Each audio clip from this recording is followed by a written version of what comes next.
जैसे कभी कभी तुम्हारा पिता, तुम्हारी माँ तुमको बहुत कठोर बोल देती है, लेकिन माता पिता की कठोरता में उनकी ममता छिपी हुई है, उनकी कोमलता छिपी हुई है। उनके शब्द तो कठोर हैं, परंतु तुम्हारे लिए उनके दिल में प्रेम का सागर लहरा रहा है। इसलिए मां के कठोर शब्द सुन करके कभी दुखी मत होना, पिता की कठोर अनुशासन की शैली में कभी दुखी ना हो, क्योंकि ये माता पिता परिवार के बगीचे के माली हैं। माली हर पेड़ की जड़ में खाद डालता है, जल डालता है, दवाई छिड़कता है, गुड़ाई करता है, लेकिन कभी कभी माली गड़ासा लेकर आता है, बगीचे के पेड़ों की टेढ़ी डालों को काट देता है। ऐसे तुम्हारे माँ बाप, सास ससुर, गार्जियन, संरक्षक माली का काम करते हैं। जो तुम्हारी जिंदगी में कुछ गलतियों की डालें निकल रही हैं, उनको वे काट कर अलग करते हैं, क्योंकि उनकी इच्छा है मेरी संतान सुंदर वृक्ष बनकर खड़ी हो, जिसकी छाया में हजारों लोगों को शीतलता प्राप्त हो। इसलिए माँ बाप कभी कभी कठोर बोल देते हैं, गुरु कभी कभी टाइट बोलता है। गुरु का स्थान कुंभकार का स्थान है। गुरु कुम्हार, शिष्य कुंभ है। गढ़ गढ़ काढ़े खोट, अंतर हाथ सहार दे, बाहर मारे चोट। साहिब आदित्य दास, कम बात करना, बाहर मारे चोट। कुम्हार घड़े को ऊपर से पीटता है, लेकिन घड़े के भीतर हाथ लगा कर रखा है। किसी ने कुम्हार से पूछा, घड़े के भीतर हाथ क्यों लगाए? कुम्हार ने कहा, भीतर इसलिए हाथ लगाया हूं, घड़ा कच्चा है, कहीं अभी न फूट जाए। तो बोले ऊपर से तू पीटता क्यों है फिर? बोले घड़ा इतना मजबूत हो जाए कि कभी न फूटे। तो भीतर हाथ क्यों लगाया है? इसलिए लगाया हूं कहीं अभी न फूटे।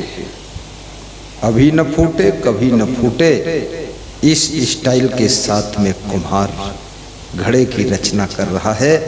इसी पैटर्न पर गुरु शिष्य की रचना कर रहा है। शिष्य ऐसे है जैसे मिट्टी का घड़ा है।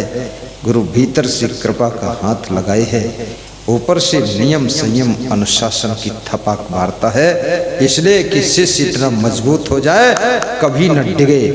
और अंदर से हाथ इसलिए लगाए है कृपा का, कहीं अभी न डिगे, घबरा न जाए। अभी न डिगे और कभी न डिगे, अभी न फूटे, कभी न फूटे। कुंभकार की दशा गुरु की दशा है।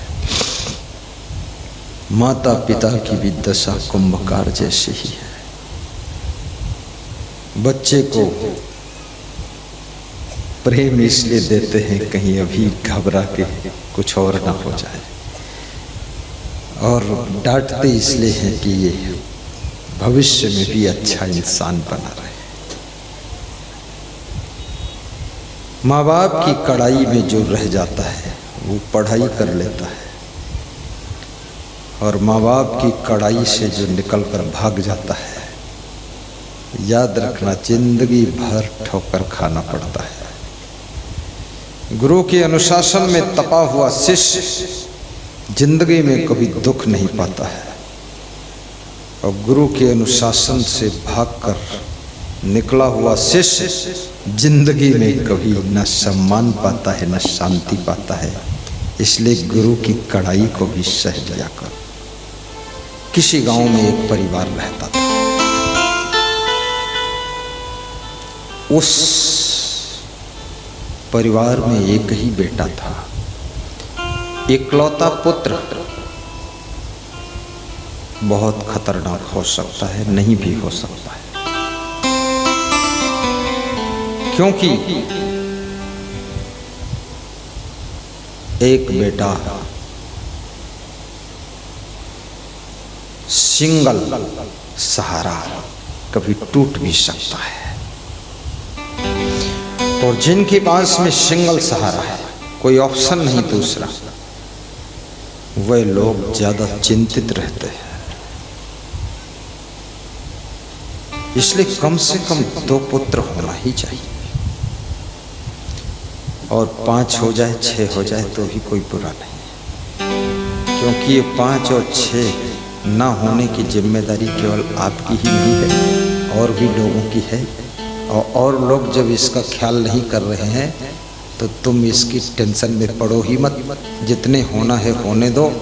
उसी में से कोई पुत्र ऐसा पैदा होगा, 6 के बाद जो 7वां आएगा और 7वें के बाद जो 8वां आएगा वो कृष्ण भगवान बनकर आएगा।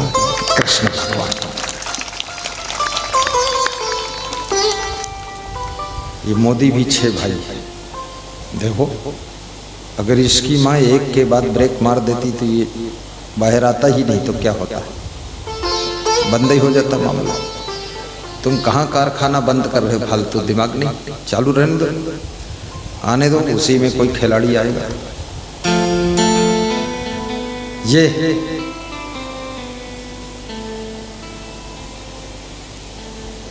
संतान सब नंबर से आता है। जनसंख्या नियंत्रण कीजिए, लेकिन केवल आपके अकेले नियंत्रण करने से नियंत्रण नहीं होगी। इस धरती पर, इस हिंदुस्तान की भूमि पर जाति पाति मत मजहब से कोई मतलब नहीं। जनसंख्या नियंत्रण की चुनौती जाति पाति मत मजहब से परे है। हर मनुष्य को जनसंख्या नियंत्रण के यज्ञ में सम्मिलित होना चाहिए, तब जनसंख्या नियंत्रण हो सकती है। आप अकेले नियंत्रण कर रहे हो और दूसरे लोग जनसंख्या को निमंत्रण दे रहे हैं, तो ये नियंत्रण नहीं हो सकता। और सबसे ज्यादा जनसंख्या नियंत्रण तो साधु संत करते हैं, ब्रह्मचारी होते हैं। हम एक, हमारे एक भी नहीं। तो इनको तो 5,000 रुपये महीने गवर्नमेंट को देना चाहिए कि तुम एक, तुम्हारे कोई नहीं। इनके लिए ज़्यादा शौचालय भी नहीं बनाना पड़ेगा, क्योंकि एक है, एक में हो जाएगा। और जिनके घर में 28 है तो 14 शौचालय बनाओ उनके लिए। इनको सब जगह लेटरिन का ही इंतजाम करते रहो। मज़ेदार।